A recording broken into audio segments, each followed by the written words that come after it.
conversations are happening, especially because of the Going Green initiative, which is this initiative that is implemented in most public schools.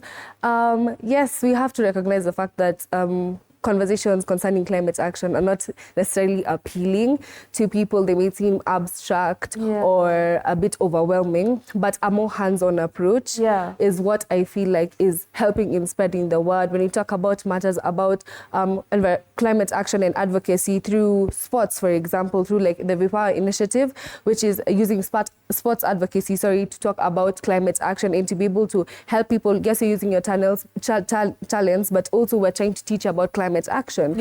Another thing is gardening, for example, just having small school gardens where you can to teach people about biodiversity and food chains. The more hands-on approach is what is sparking the conversation, as opposed to the normal forum where we sit down and talk about, so this is global warming, so this is acid rain, etc., etc. The more hands-on approach is what is spreading the word, I would like to see. Okay, I like that.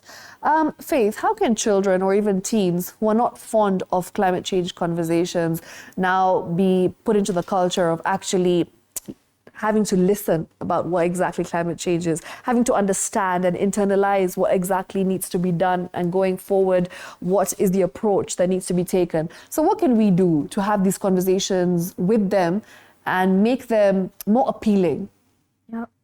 We work with schools. We have school programs, and this is tried and tested, and I can say it's working. How we do it back in Mathare is we have eco competitions where we make learners register for football tournaments through collection of plastic. So for a team to register to take part in this competition, they have to bring 1 ton of plastic. Wow.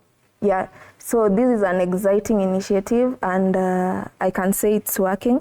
Also, we have scavenger hunts where they bring plastics, a certain amount of plastic, then they are awarded the ones with the highest plastics are awarded a trip to the parks. Why did we have any of this in high school?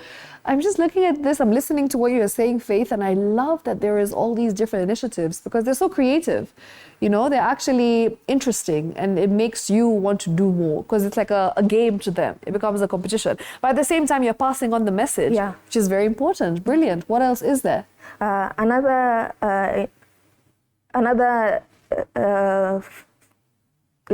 We have these competitions where we bring teen influencers to their schools. Wow. So we are making environmental conversations, like the new trends, the cool stuff. TikTok trends. TikTok challenges and trends. So everybody wants to get involved. Everybody wants a selfie with the teen influencers. So they engage actively in the school clubs. And we've been able to achieve this by introducing the 4K clubs in schools and working with scout departments.